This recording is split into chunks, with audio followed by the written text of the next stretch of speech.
17 বছর 3 মাস পরে দেশে আসছেন বিএনপির ভারপ্রাপ্ত চেয়ারম্যান তারেক রহমান।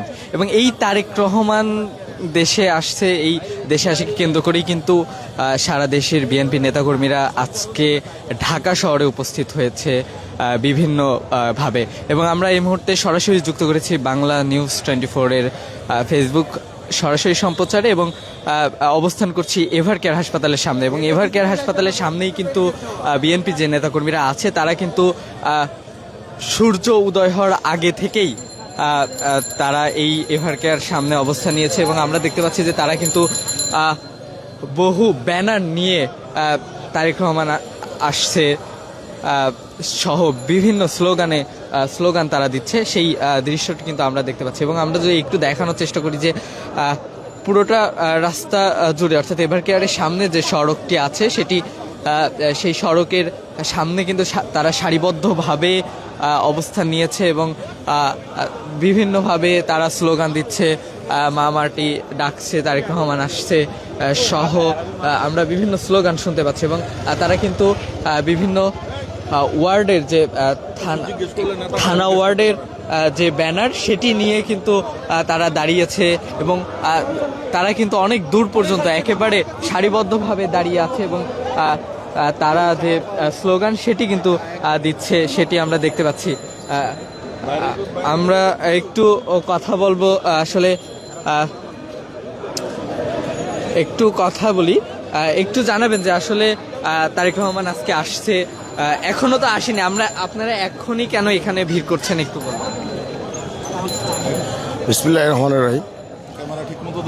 আসলে আজকে বাংলার প্রত্যেকটা মানুষের কাছে, মানুষের অন্তর থেকে দেশনায়ক তারেক রহমানের দীর্ঘদিনের যে সংগ্রাম, যে আন্দোলন, গণতন্ত্র প্রতিষ্ঠার জন্য যে আপসীন সংগ্রাম, তার মায়ের মতন আপসীন যে সংগ্রাম, সেই সংগ্রামের পরিসমাপ্তি ঘটছে এবং তার আগমনে বাংলাদেশে গণতন্ত্রের উত্তরণ হবে, সেই প্রত্যাশায় আমরা খুশিতে, আনন্দে আত্মহারা, বাংলার আপামর জনসাধারণ আত্মহারা আনন্দে উনি আসছেন। সেই আবেগ আমরা, যদিও উনি এখনও বাংলাদেশে পৌঁছাননি, কিন্তু আপনারা লক্ষ্য করেছেন বিগত দুদিন যাবৎ, বিশেষ করে গতকাল রাত্র থেকে যে মঞ্চ হয়েছে, এই মঞ্চের পাশে প্রায় লক্ষাধিক লোক রাত্রি যাপন করেছে। তারেক রহমান আমাদের আবেগের জায়গা, জাতীয়তাবাদের প্রধান শক্তি হয়ে উঠছেন তারেক রহমান। আগামী দিনে ওনার নেতৃত্বে বাংলাদেশের গণতন্ত্রের পথে উত্তরণ হবে, সেই প্রত্যাশাই আমরা জাতীয়তাবাদী দলের নেতৃবৃন্দ সহ সারা বাংলাদেশের মানুষ সেই প্রত্যাশা করে। দর্শক, আমরা কথা বলছিলাম একজনের সাথে, তিনিও কিন্তু এভার কেয়ারের সামনে অবস্থান নিয়েছে এবং স্লোগান দিচ্ছে। তিনি জানাচ্ছিলেন যে আসলে তারেক রহমান দেশে আসছেন, এজন্য সারা দেশ থেকে মানুষ এসে ঢাকায় উপস্থিত হয়েছে, যেখানে তাকে সংবর্ধনা দেওয়া হবে, ঠিক সেই জায়গায় তারা উপস্থিত হয়েছে। এবং পাশাপাশি তারা যে স্লোগান দিচ্ছে সেটি কিন্তু আমরা দেখতে পাচ্ছি। একটু যদি দেখানোর চেষ্টা করি যে এভার কেয়ারের সামনে নেতাকর্মীদের উপস্থিতি উপলক্ষে কিন্তু তারা যে আইন শৃঙ্খলা রক্ষাকারী বাহিনী আছে ইতিমধ্যে তারাও নিরাপত্তা জোরদার করেছে, বিজিবির সদস্যরাও কিন্তু তারা এসে উপস্থিত হয়েছে। এবং যত সময় গড়াচ্ছে, দিন গড়াচ্ছে, ততই কিন্তু নেতাকর্মীদের ভিড় বাড়ছে। এবং যেমনটি দর্শক বলছিলাম যে 17 বছর আগে কিন্তু তিনি কিন্তু, অর্থাৎ তারেক রহমান কিন্তু দেশ থেকে চলে গিয়েছিলেন এবং তারপরে আজকে তিনি দেশে আসবেন এবং সেই উপলক্ষে গতকাল স্থানীয় সময় দুপুর 2টায় কিন্তু তিনি লন্ডন যে বাসায় থাকতেন সেখান থেকে রওনা হয়েছেন এবং 4টা নাগাদ তিনি হিথ্রো বিমানবন্দরে পৌঁছান। সেখান থেকে 6টা নাগাদ যে বিমান BG 202 বোয়িং 7878 মডেলের যে বিমানটি আছে সেটিতে করে তিনি রওনা হয়েছেন এবং বাংলাদেশের আজকে সকাল 11টা নাগাদ, 11:55 নাগাদ তিনি হযরত শাহজালাল আন্তর্জাতিক বিমানবন্দরে অবতরণ করবেন বলে সবকিছু ঠিকঠাক থাকলে জানা গেছে। এবং তারপরেই কিন্তু তিনি তার যে সংবর্ধনা স্থল, তাকে সংবর্ধনা দেওয়ার জন্য যে মঞ্চ তৈরি করা হয়েছে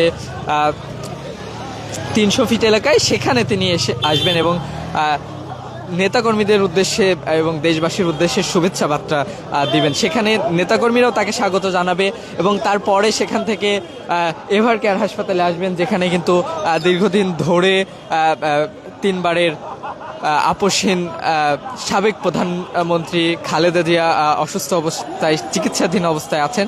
সেখানে তার মায়ের সাথে দেখা করবেন এবং তারপরে সেখান থেকে কিন্তু তারেক রহমান তিনি বিমানবন্দর সড়ক দিয়ে কাকলি যে মোড়টি আছে, সেই কাকলি মোড় দিয়ে তিনি গুলশান 2-এর যে বাসাটি তার জন্য প্রস্তুত করা হয়েছে সেখানে তিনি উঠবেন।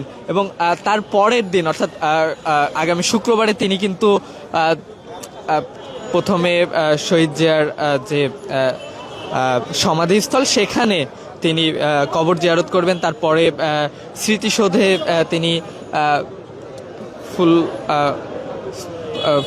পুষ্পস্তবক অর্পণ করবেন। তারপরে কিন্তু শনিবারে তার যে কর্মসূচি, তিনি তার যে ভোটার, সেই ভোটার হবার জন্য তিনি নির্বাচন কমিশনে যাবেন, তার যে প্রক্রিয়া সেটি সম্পূর্ণ করবেন। এবং তারপরে ঢাকা বিশ্ববিদ্যালয় কেন্দ্রীয় মসজিদের পাশে যে শহীদ উসমান হাদির সমাধিস্থল আছে, সেখানে তিনি তার কবর জিয়ারত করবেন। এবং এই পর্যন্ত এই 3 দিনের কর্মসূচি আসলে জানা গিয়েছে। এবং আমরা যেমনটি আসলে বলছিলাম যে সারা দেশ থেকে লক্ষ লক্ষ মানুষ কিন্তু 300 ফিট এলাকায় উপস্থিত হয়েছে এবং সেখান থেকে আমাদের সহকর্মীরা বাংলা নিউজের যে ফেসবুক পেজে সেখানে তাদের যে সর্বশেষ তথ্য, সর্বশেষ খবর সেটি জানাতে থাকবে। পাশাপাশি বিমানবন্দরে আমাদের সহকর্মীরা আছে, সেখান থেকে বিমানবন্দরের তথ্য জানাবেন। বাংলা নিউজের সাথে থাকবেন। এবং এই মুহূর্তে আমি ছিলাম সাইদ শেখ এভার কেয়ারের সামনে এবং এখানেও কিন্তু সকালে সূর্য উদয় হওয়ার আগ থেকেই যে বিএনপির নেতাকর্মীরা এবং তার অঙ্গ সংগঠনের নেতাকর্মীরা তারা এসে উপস্থিত হয়েছেন। তারা তাদের যে স্লোগান সেটি দিচ্ছেন, তারা তাদের মতো করে আসলে এই যে উচ্ছ্বাস সেটি উদযাপন করছেন, যে আনন্দ সেটি তারা বহিঃপ্রকাশ তারা করছেন। আমরা দেখতে পাচ্ছি তারা কিন্তু তারা স্লোগান দিচ্ছে, সেটি কিন্তু আমরা দেখতে পাচ্ছি। তো এই ছিল আসলে এভার কেয়ারের সামনে থেকে সর্বশেষ পরিস্থিতি। সাথে থাকার জন্য ধন্যবাদ সবাইকে।